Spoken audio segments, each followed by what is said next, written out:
Bienvenue, Patrick Lévy-Wetz et Jean-Michel Maurer. Patrick, on devrait t'appeler Monsieur les Présidents. Tu es président de France Tiers-Lieux, de la Fondation Travailler Autrement et membre récent du bureau du Conseil économique, social et environnemental. Bonjour. Jean-Michel, tu es maire de Trilleport, qui est une commune de 5000 habitants en Seine-et-Marne. Oui. Et tu es également référent numérique de l'Association des petites villes de France.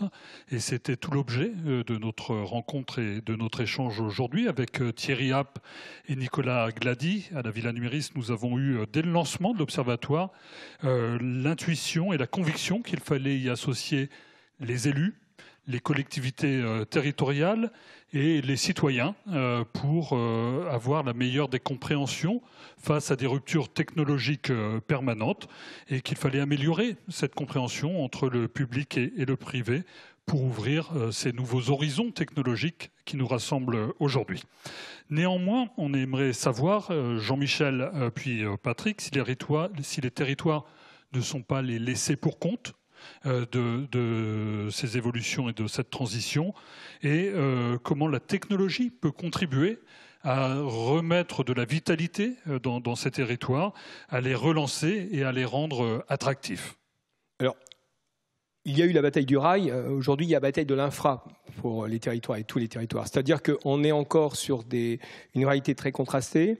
Donc, globalement, on va dire la grande majorité des territoires sont bien desservis par l'infra.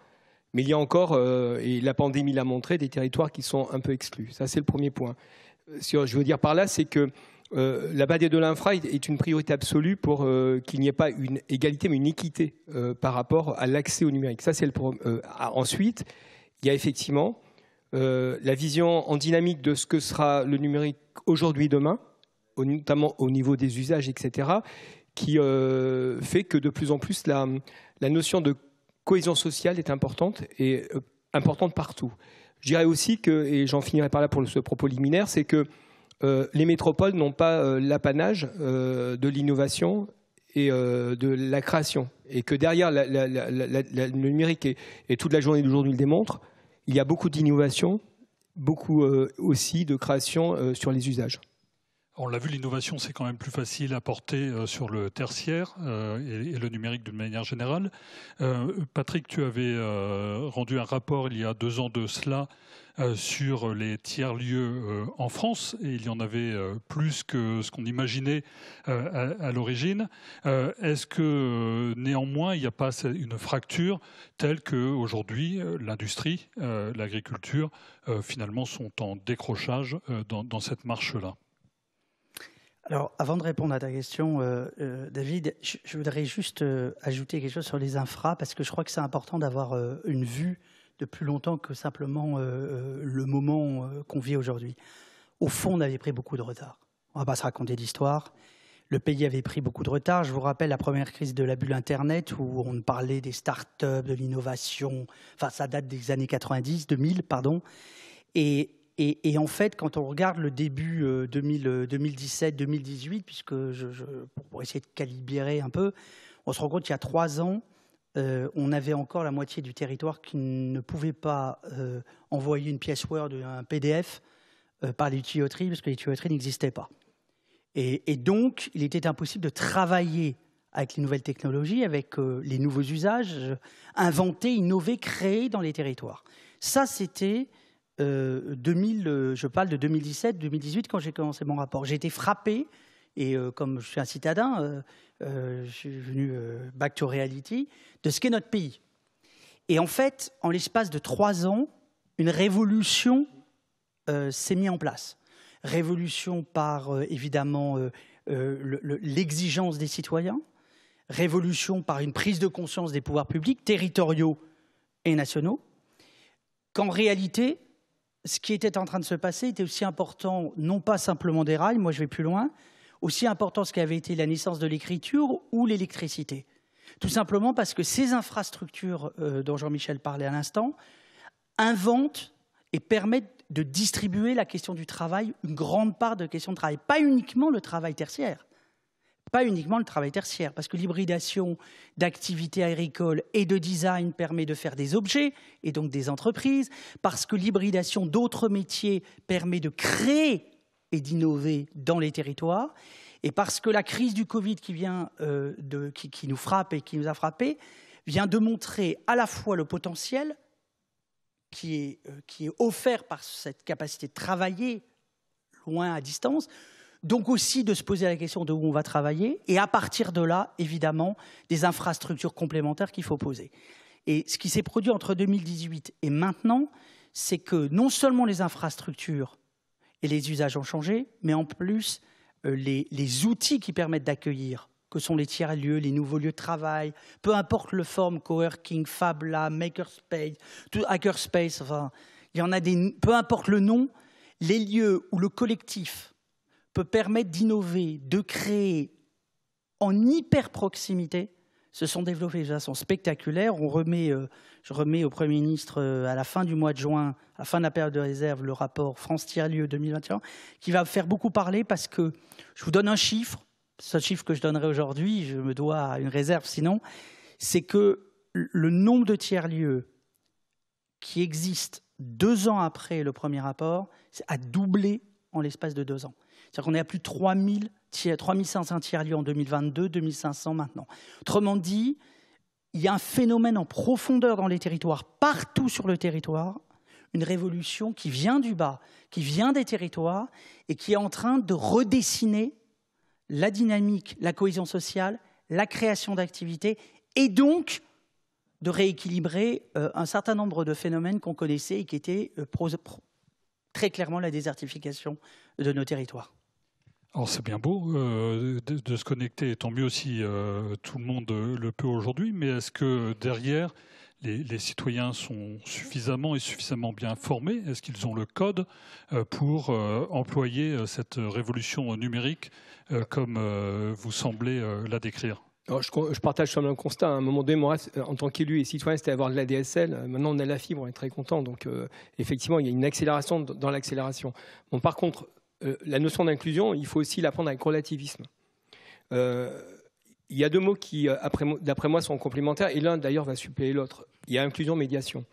La difficulté technique, et on le voit bien, et là, devant l'auditoire, il n'y a pas de souci, c'est des gens qui connaissent un peu l'objet numérique, c'est que, en fait, la difficulté technique en tant que telle, et il y a une obsolescence programmée, la difficulté technique.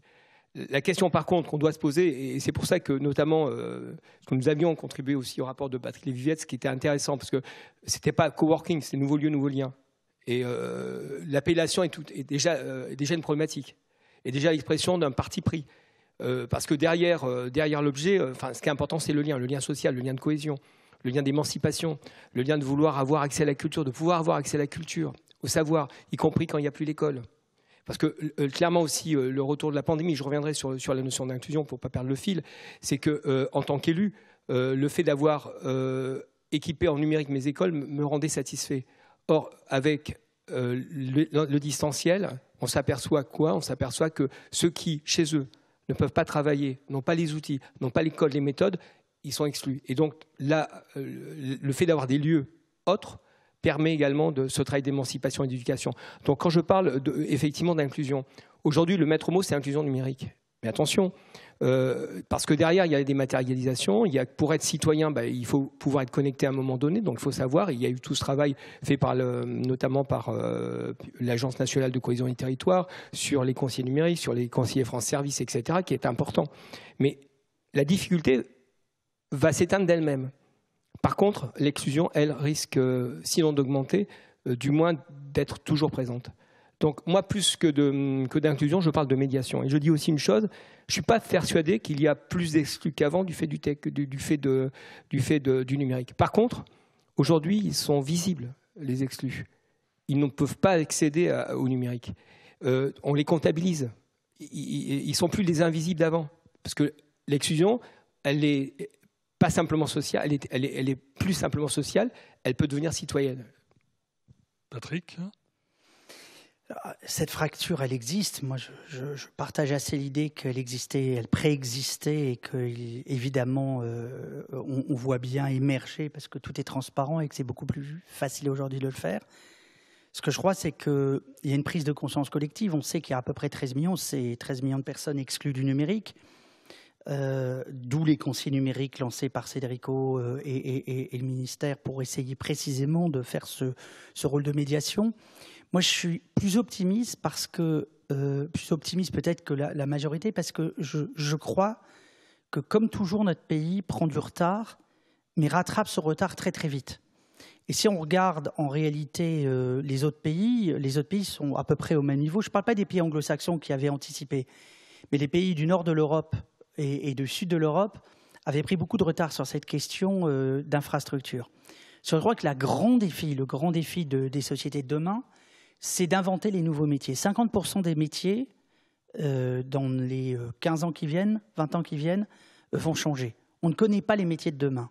La question que nous avons, elle est de regarder aujourd'hui, évidemment pour éviter la fracture qu'évoquait Jean-Michel, et de l'autre, il faut immédiatement anticiper ce que sera le monde de demain et donc anticiper les métiers qui seront ceux dont on aura besoin et donc préparer le territoire et les territoires ruraux, comme les territoires, comme les métropoles, aux métiers qui vont émerger au fil de l'eau. Ça veut dire d'abord la formation tout au long de la vie, évidemment autour du numérique, évidemment, pas que autour du numérique.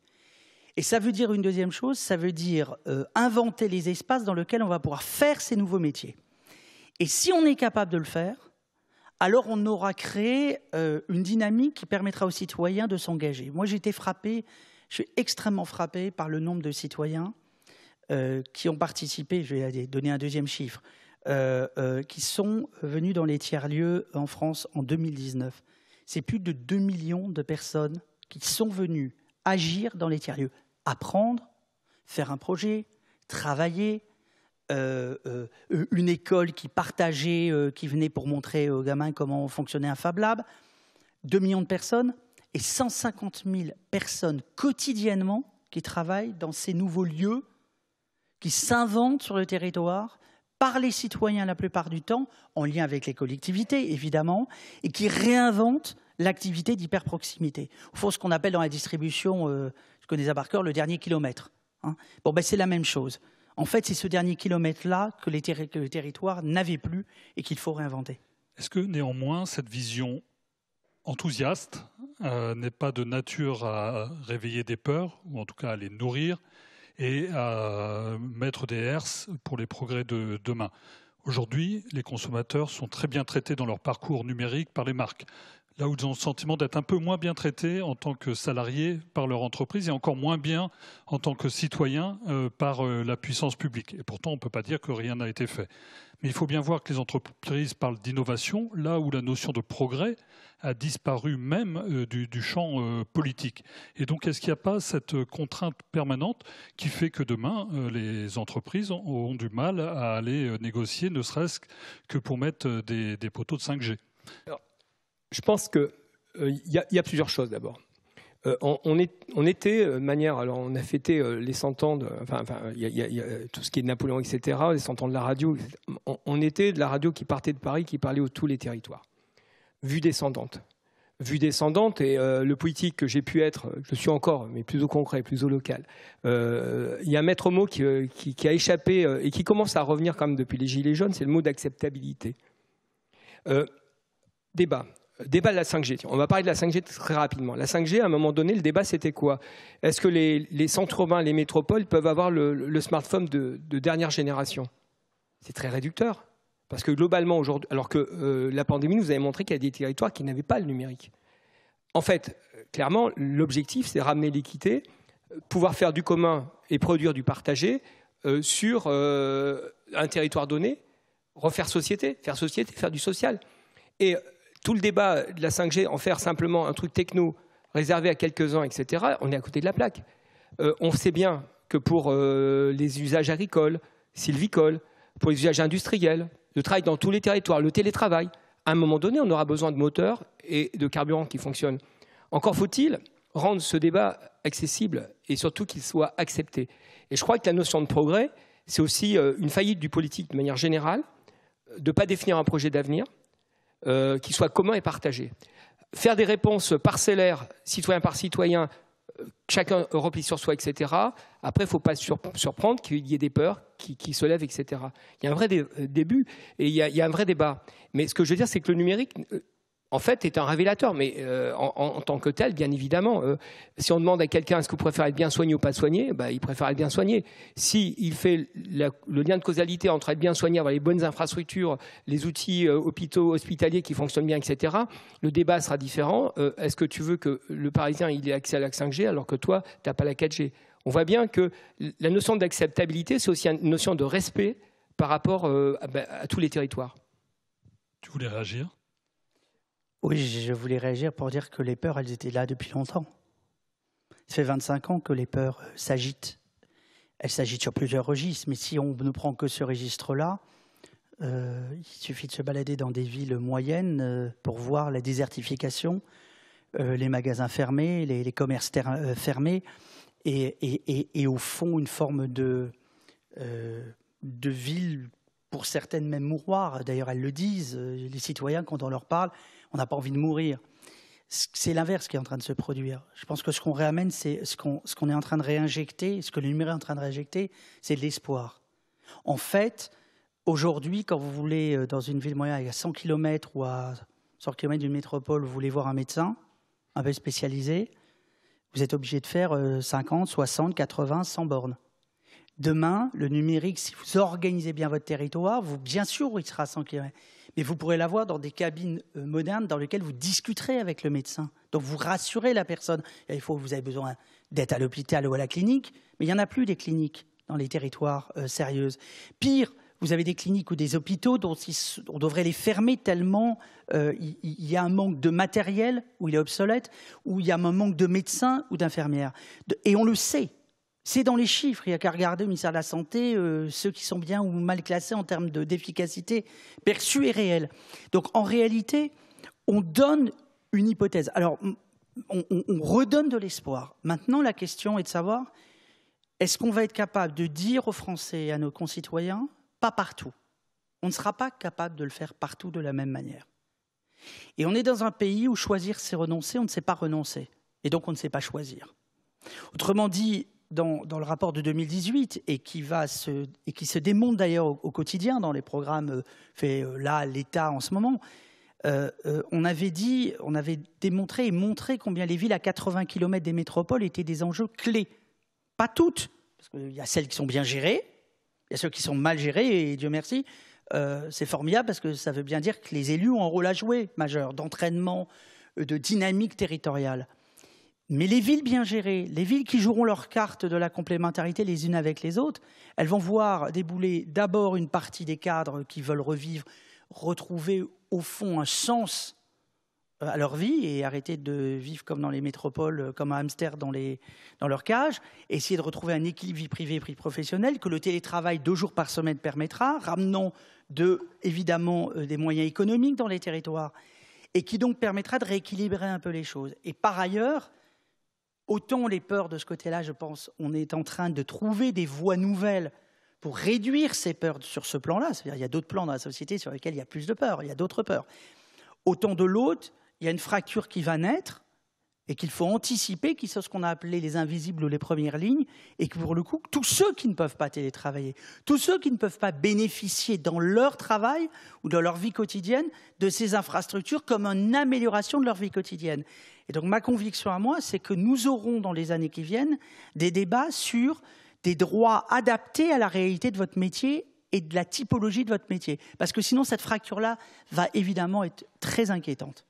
En quelques mots, et ça sera déjà la conclusion, comment cette géométrie variable s'intègre-t-elle dans une organisation politique telle qui est celle de la France aujourd'hui? À quel échelon doivent être portées ces réflexions et ces projets pour établir un cadre de confiance nécessaire entre les citoyens, les entreprises et les collectivités, ne serait-ce que dans l'exploitation de données, par exemple, demain, mais tous les sujets seraient bons. Vous avez 4 heures. Non. Alors, moi, de toute façon, alors, mes propos n'engagent que moi. Elle n'engage pas la PVF. Hein. Je crois plus trop aux cases. Une ligne ferrée ne s'arrête pas à la limite d'une ville ou d'une région. Il y a les périphéries. L'enjeu est de faire d'interstices des interfaces. C'est compliqué. Et quand on regarde, par exemple, je prends au bassin de vie, je crois au bassin de mobilité. Je crois que notamment le cycle de l'eau demande des agences de l'eau plus que des régions, puisque l'eau descend des fois des montagnes. Et des fois, elle va jusqu'à la mer. Et on s'est rendu compte bêtement que l'eau qui descend de la montagne, si elle va jusqu'à la mer, elle fait des algues vertes, c'est un problème pour tout le monde. Donc je crois que les nouveaux formats, en fait, ils viendront du territoire. Je crois beaucoup bottom-up. Et je pense que le numérique peut nous apporter le bottom-up. D'un mot, Patrick ? Un mot. Non, je crois que la question qu'on a, c'est moi je crois évidemment au bottom-up. Je pense néanmoins que la question, le grand sujet, c'est celui de l'aménagement du territoire. Au XXIe siècle, au fond, on a oublié de réfléchir à ce qu'était notre territoire, comment on arrivait à articuler les richesses des territoires les uns avec les autres, les uns en complémentarité des autres. On a un grand enjeu derrière cette question qu'il faut d'abord remettre au devant de la scène, c'est vraiment le sens que l'on veut avoir, quel type de pays on a envie d'avoir en termes d'aménagement du territoire. Derrière, il y aura eu un enjeu de simplification des échelons et d'articulation autour de l'hyper-proximité, parce que c'est comme ça qu'on arrivera à résoudre et à fluidifier, à simplifier et à accélérer précisément la mise en place de nouvelles infrastructures. Merci à tous les deux d'avoir partagé cette vision, Patrick Lévy-Wetz et Jean-Michel Maurer. Merci. Merci.